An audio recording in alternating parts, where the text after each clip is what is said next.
ধারাবাহিক কর্মসূচির অংশ হিসেবে বিএনপির জাতীয় নির্বাহী কমিটির সদস্য মিজানুর রহমান ভূঁইয়া মিল্টনের উদ্যোগে সন্দীপুর গাছুয়া একে একাডেমি উচ্চ বিদ্যালয় কেন্দ্র 2026 সালের এসএসসি পরীক্ষার্থীসকলের মাঝে পানি ও কলম বিতরণ করা হয়।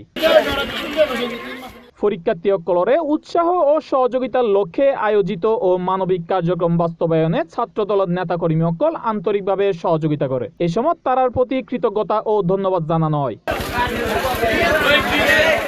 এই বিষয়ে বিএনপি নেতা মিজানুর রহমান ভূঁইয়া মিল্টন জানাই, তোমরাই আগামী দিনের ভবিষ্যৎ, তোমাদের পাশে ছিলাম, আছি, ভবিষ্যতেও থাকবো ইনশাল্লাহ।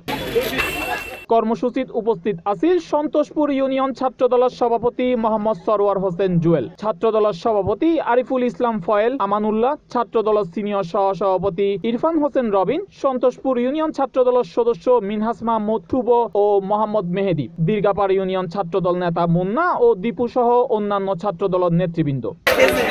C+ TV, Chittagong.